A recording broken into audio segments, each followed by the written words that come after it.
¿Cómo están? Bienvenidos a Última Mirada. Tenemos hoy día de invitado a un abogado, Jaime Ales. Hoy escritor, sí. Por cierto, es que te voy a entregar el placer de regalarme el último libro tuyo. Son los dos últimos, mira, que no son últimos en realidad, son los más recientes, porque espero sacar más todavía. Tengo como 10 en carpeta. Mira, este que se llama Relatos de tanto tiempo, que son recopilación de textos, de cuentos, de relatos, de crónicas, y este que es el más nuevo de todos, que se llama Luz de Amor, que es poesía, donde junto poemas publicados, poemas corregidos, poemas ampliados, todo eso. Entonces, ahora, es bien curioso porque las veces que yo te he entrevistado, siempre he dicho de alguna manera lo que voy a decir, que, bueno, Jaime tiene hace ya tiempo una pródiga colección de libros propios, etcétera, sí. Pero tú durante mucho tiempo eras abogado, sí. Fuiste abogado de varias reparticiones, en varios juicios muy importantes en la época de la dictadura, después, y tenías otra característica que es más escasa todavía. Generabas conversaciones con personas en torno a el tarot. Claro. Veías esta situación que es un poquitito como la gente puede decir, oye, esa cosa esotérica será verdad, las anteriores vidas de las personas. Claro. ¿Qué tanto de eso, y te lo pregunto de entrada, qué tanto de esa parte más espiritual, esotérica, que si tú quieres, choca con la realidad del derecho, con la realidad de sacar libros sobre circunstancias específicas, en fin? No choca. No choca. En mí no choca. ¿Por qué? Porque mi manera de ver la realidad es una manera mucho más integral que mirar el detalle. Que es un poco lo que les pasa hoy día a los legisladores, que ven solamente los detalles. Entonces se les había olvidado que tenían que ver si ponían multa o no ponían multa para los que no votaban. Y a pesar de que ellos mismos redactaron el acuerdo, redactaron el tema de la Constitución, redactaron todas esas cosas, se les había olvidado. Entonces, porque miran los detalles, ellos están mirando el objeto, están mirando el punto, no miran la globalidad de las cosas. Fíjate que cuando yo estaba en la universidad, estudiando, preparando mi memoria, porque yo la empecé a preparar desde tercer año, una de las primeras cosas que me di cuenta fue que había ciclos en la historia de Chile, que duraban 81 años, 9 por 9, los ciclos de 9 años que tiene la vida humana. Es decir, dije, de 1810, ¿no es cierto?, a 1891, 81 años. Guerra civil. La próxima viene el 72. 72 empieza la crisis grande. Y cuando se produce el paro de octubre del 72, yo entendí que era parte de un proceso y que iba a terminar muy mal si no llegábamos a un acuerdo.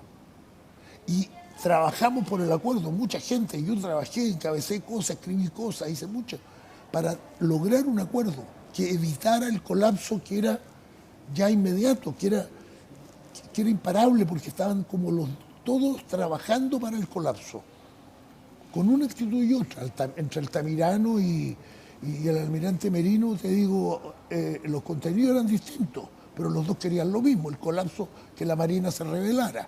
Unos querían que se rebelara para votar a terminar con la derecha y otros para votar a Allende.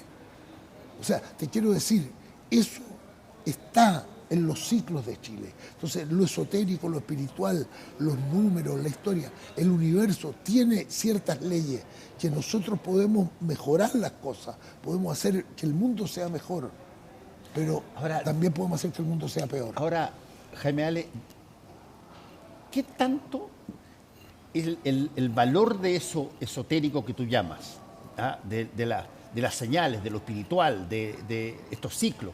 ¿Qué tanto de eso es recibido por la población o por la gente como algo posible o, oye, esta es, qué sé yo, superstición? Claro, es que yo creo que dentro de las personas que les interesan estos temas hay muchos que son supersticiosos, muchos que son charlatanes, muchos, como pasa en todas las profesiones. Sí. en la tuya, en los médicos, en todo, pasa en todas las profesiones. Entonces, es muy fácil cuando tú rompes el esquema rígido, racional de Occidente para incorporar otras cosas que están en el sustrato de Occidente, como es toda la sabiduría de los griegos, la sabiduría de los pueblos primitivos de Europa, etcétera, y de la sabiduría de los pueblos fundantes de Occidente, que son los pueblos árabes, los pueblos semitas. Cuando tú despiertas todo eso y empiezas a incorporarlo, hay gente que lo mira con desconfianza, pero cuando tú te metes en los contenidos profundos, cuando tú hablas hoy día de lo que está pasando en el mundo, y esto tiene una explicación coherente de lo que está pasando, sobre todo si lo miramos en la perspectiva de lo que puede venir, bueno, la gente empieza a reaccionar positivamente. ¿Y qué está pasando en el mundo? Que fue lo que yo, para terminar la idea, que fue lo que yo perseguí en esta mini campaña presidencial que duró 3 semanas. Que vamos a hablar de Te eso. voy a decir, la gente me para en la calle y me dice, oye, no tengo por quién votar, iba a votar por ti. Cuando apareció tu nombre, cuando te vi con Paulsen, decidí que iba a votar por ti. Me lo dijo, te lo voy a decir, no sé si me lo dijo en serio o en broma, Natán Melnik, el hijo de Sergio. El hijo de Sergio.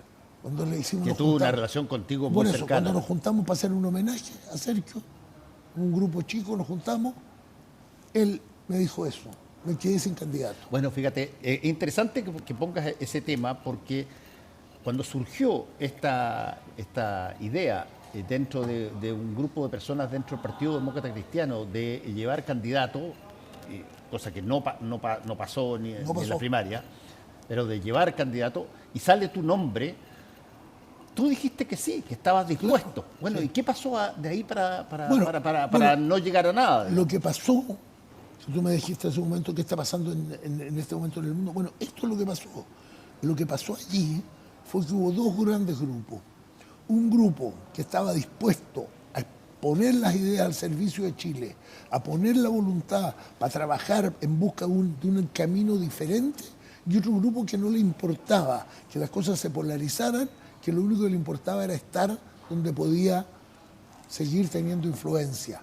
Lo que yo digo, primaron los intereses por sobre las ideas, primaron los deseos por sobre el compromiso con el país.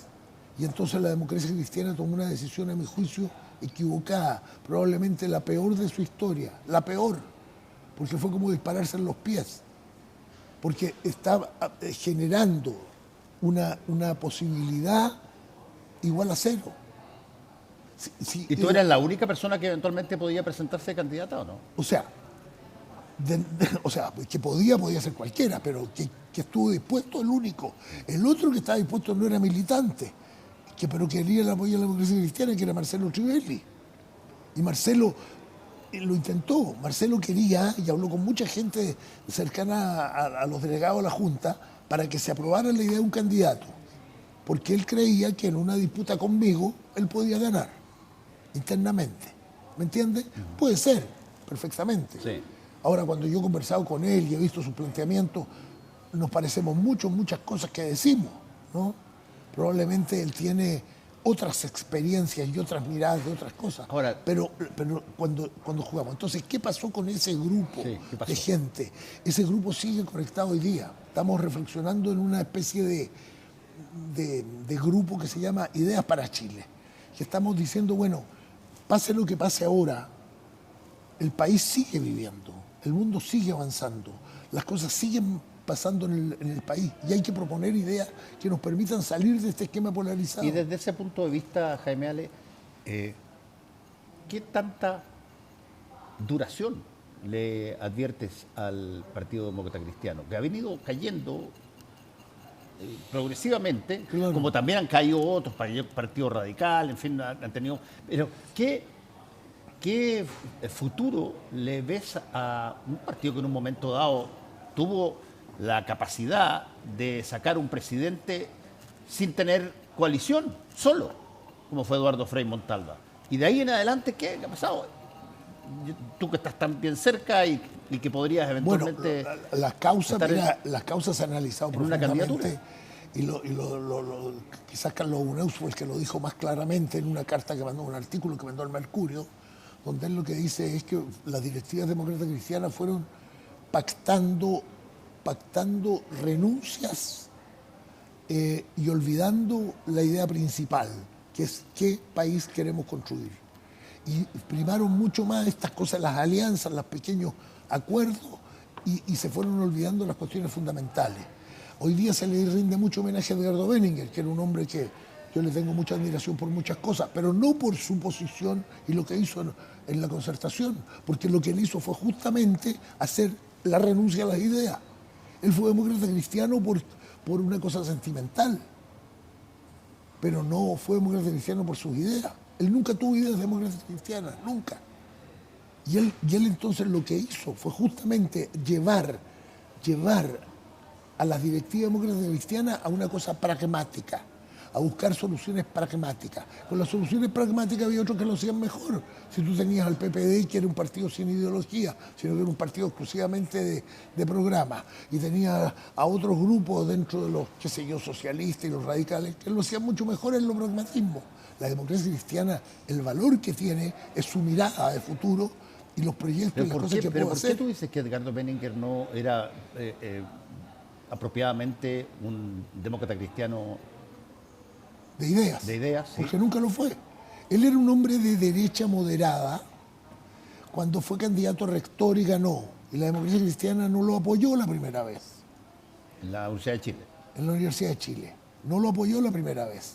Declaró libertad de acción. Y sí levantamos otros candidatos a secretario general. La segunda vez y la tercera vez lo apoyamos. Y cuando vino el golpe de Estado, él seguía siendo un independiente. Y él se la jugó en los derechos humanos. Y en ese momento él se dio cuenta, lo conversó con muchos de nosotros. Yo estaba en esas reuniones cuando él nos conversó, dijo, yo voy a entrar a la democracia cristiana porque es el espacio donde es posible luchar contra la dictadura sin situarse necesariamente en la izquierda.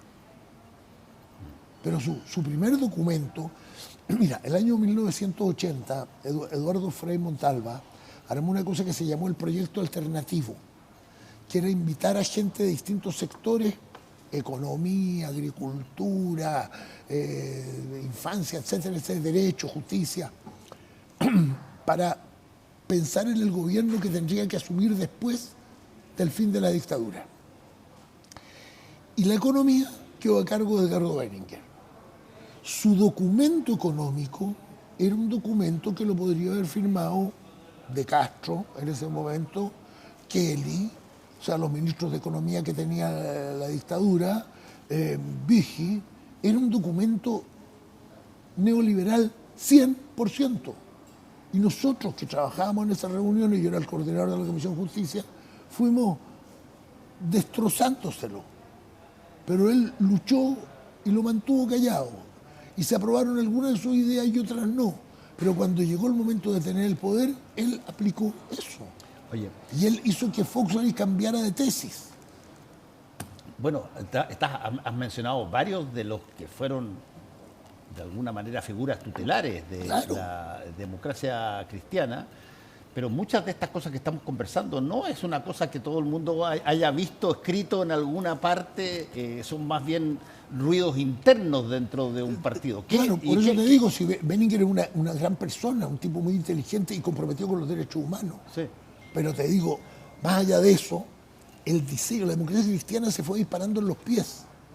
Ahora, algunas cosas con muy buena intención, cederle candidaturas a otros, abrirle espacio a los demás, regalarle diputaciones a los comunistas, todo muy bien hecho, pero llega un momento en el cual tú tienes que fortalecer tus ideas, y esas ideas no se fortalecieron. Ahora, te lo pregunto muy directamente y no es una pregunta, qué sé yo, torcida en ese sentido. A ver, tú no haces preguntas torcidas. Pero dime una cosa, Jaime, ¿qué ideas tiene el Partido Demócrata Cristiano hoy día? ¿Qué representa hoy día la democracia cristiana en términos de una viabilidad para poder conducir un país? Bueno, en términos de ideas. Sí, de ideas. Porque no en términos políticos, porque la democracia cristiana renunció a eso.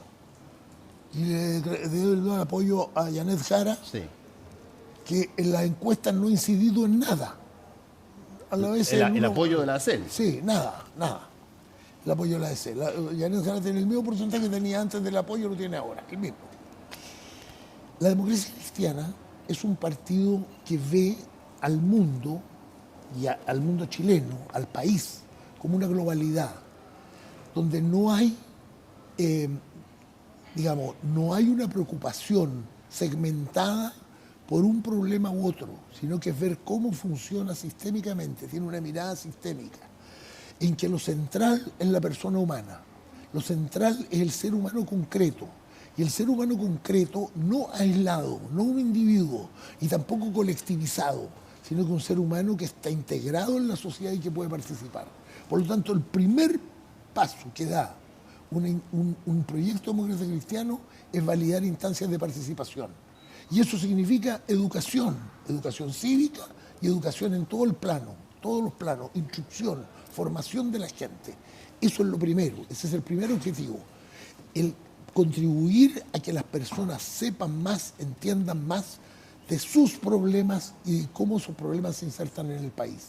Destinar los recursos a la educación, destinar los recursos. Segundo, todo el tema que tiene que ver con los padecimientos reales de las personas, el tema de la salud, es un tema central. Entonces, eso significa que hay que sacar plata de alguna parte. Sí, efectivamente, hay que sacar plata de alguna parte.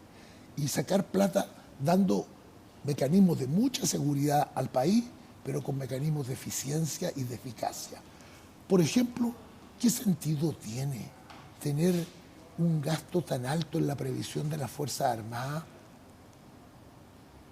en que se gasta más de todo lo que se gasta en salud en Chile? ¿Qué sentido tiene mantener un equipo armado en un país que podría trabajar por la paz? Entonces tú dices, sí, pero es que los enemigos, si los países vecinos no son enemigos hoy día, con los países vecinos nosotros podríamos hacer como se hizo en la época de Eduardo Frei, Montalva. Se podría hacer una gran alianza, una gran alianza. ¿Tú crees que efectivamente entre los países vecinos no hay diferencias bastante fuertes con respecto a lo que podría ser un país? ¿Tú crees que el pueblo argentino quiere salir al Pacífico tomándose Chile, No. como lo querían los militares? No. ¿Cuándo hubo peligro de guerra en no, Chile? El no. peligro de guerra en Chile con Perú fue cuando en Chile gobernaba Pinochet, estoy hablando del año 74, 75, 76, y cuando allá en Perú gobernaba primero Velasco Alvarado y después Morales Bermúdez. Militares. ¿Cuándo fue el conflicto con Argentina? Cuando gobernaban los militares allá y los militares acá. Porque es lo único que saben hacer. Saben guerrear. Por eso cuando se llegó al acuerdo con los argentinos, gracias al Papa, salvo Ernesto Videla, todos los demás eran civiles los que participaban, porque no podían entrar los militares. Y Ernesto Videla terminó con un gran papel en eso, fuera del ejército, porque en realidad se dio cuenta que no podía seguir siendo militar si pedía paz, porque los militares lo que saben hacer es la guerra. Entonces, si nosotros hacemos un trabajo internacional con Bolivia, con Perú y con Argentina, es perfectamente posible. Se decía que Chile y Bolivia eran enemigos irreconciliables. Mi padre fue embajador en Bolivia. Sí. Y ahí te digo, yo lo vi actuar. Lo consiguió que por primera vez un presidente de Chile fuera a Bolivia y un presidente de Bolivia viniera a Chile. Y se juntaron más de una vez. Yo tengo las fotos donde estaba mi padre, están en la Biblioteca del Congreso, también en el archivo, que se llama Archivo Alejandro Ales, la Biblioteca del Congreso. Bueno, ahí están las fotos de Páez Tensoro en traje de baño en Arica con Ibáñez, bañándose. Y eso es posible. Y se hizo el oleoducto, se mejoró la situación del tren Arica-La Paz, del tren Antofagasta, del tren a Potosí. Se establecieron todos los mecanismos. Es decir, no hubo conflicto, porque no tiene que haberlo si hay voluntad de trabajar. Ok, pero convengamos una cosa, Jaime, y yo lo he dicho varias veces en este programa, la política mundial dejó, a mi modo de ver, dejó de estar arraigada en ideología y pasó a estar arraigada en poder. Antes tú tenías el mundo comunista, el mundo capitalista y ponías una muralla para separar todas las cosas, en fin. Hoy día tú tienes personas que quieren poder, mandan poder, buscan poder. Exacto. Ok, bueno, pero eso... Esa es la explicación. Pero eso es algo que por alguna razón vino. No, eso vino, claro, si la razón es muy simple. Y esto empezó antes, porque el muro de Berlín es el primer paso para producir lo que tenemos hoy día. ¿Qué es lo que sucede?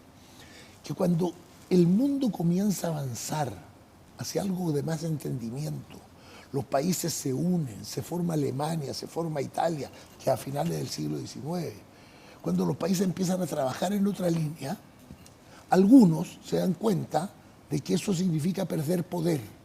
Y entonces no se fortalecen en ideologías, sino que se fortalecen en intereses. Y se produce la lucha en que unos están a un lado y otros al otro. En medio de eso aparecen otros movimientos. Movimiento cristiano, chico, que empieza a manifestarse, pero sobre todo aparece el nazismo. ¿Qué es lo que es el nazismo? Es socialismo con dictadura, atroz. Y ellos lo organizan. Y ellos quieren dominar el mundo. Ellos pensaban en un sueño de 1000 años. Sí. Ellos tenían detrás de ellos una organización esotérica, que era la Orden de Thule, a la que pertenecían todos ellos. Todos ellos. Bueno, fracasaron. ¿Y fracasaron por qué? Porque hubo fuerzas armadas, los rusos concretamente, que los derrotaron. Y después de esa derrota, entonces, estos dos que ganaron se dividen el mundo en dos. ¿Por qué? Porque no quieren que haya otras respuestas. No quieren que el mundo cambie. No quieren que haya paz. La paz a ellos no les conviene. Estados Unidos y la Unión Soviética tenían los mismos intereses. Por eso la Guerra Fría. Por eso la crisis de los misiles del 63. Oye, me queda nada de tiempo, pero te quiero... Perdona, me extendí No, pero está mucho muy en bien. esto. No, muy bien, pero quiero que brevemente me puedas decir cómo ves estas elecciones que vienen, nacionales. Bueno, se ha producido lo que nos temíamos, una polarización tremenda. Y que la mayor parte de la gente cree hoy día que la cosa está entre Kast y Jara. El problema que yo veo es que en el caso de Jara, si pasa segunda vuelta, no va a tener de dónde sacar más votos. Porque si nosotros hubiéramos tenido nuestra lista, hubiéramos tenido nuestra campaña, a lo mejor podríamos llegar a un acuerdo programático con ella. Pero aquí como una renuncia programática y una renuncia a todo, no va a haber de dónde sacar más votos. Kast puede sacarlos de Kaiser y puede sacarlos de Matei. Yo espero que Kast no pase a segunda vuelta. Y que el próximo camino para Chile sea un camino menos dramático. No sé, puede ser un sueño, Enrique Minami, Maine Nichols, que a lo mejor pudieran dar un batatazo. Hoy día la señora de él en el diario habla de que se puede dar, él va a dar una sorpresa. ¿Cuál de Maine Nichols? Maine Nichols. La señora que era una chiquilla que era tenista. Bueno, y esto puede ser, no sé qué va a pasar. Yo lo que creo es que lo que viene después es muy difícil para Chile. Creo que vamos a vivir un momento de mucha dureza. ¿Y qué dicen los naipes? No he sacado las cartas, pero he estudiado el tema. Ya. Y te digo, esto significa que es el último movimiento polar. Último movimiento polar. Después de esto, el país va a buscar una posición integradora y más constructiva. Y tal vez ahí, no yo, porque yo ya no voy a estar en edad probablemente, voy a estar mucho más viejo que ahora, pero otros, hay nombres, hablábamos de algunos hace un rato, hay otros más jóvenes que van a poder tomar esta oferta, de decir, Chile es un país de personas, que nos organizamos, que participamos y que construimos y nos educamos para construir un país distinto. Jaime Alex, muchas gracias por haber venido a nosotros aquí. Oye, muchas gracias por esta oportunidad de conversar esto. No, pero... y te digo de verdad, yo te felicito por este esfuerzo que tú haces porque siempre haces pensar a la gente. Bueno, me hubiese encantado que hubiese tirado una cartita para saber cómo venía la mano. Bueno, vamos a hacer una cosa. Cuando esté más cerca de la elección, voy a hacerlo y te cuento. Mira, que una vez yo le dije, me entrevistaron ahí Chadwick y Lavín y otros, me dijeron que cómo veía la elección de ese año, que iba Bachelet candidata por... Y entonces yo le digo, me preguntaban que si Lavín iba a ganar. Yo le dije, Lavín va a salir tercero. o como tercero al segundo de los comunistas. No, le dije, va a haber otro candidato de la derecha que le va a ganar a Lavín. Y apareció Piñera. Jaime Ale, muchas gracias por Muchas gracias por a haber ti. estado con nosotros. Gracias a todos ustedes y, por cierto, nos encontramos mañana.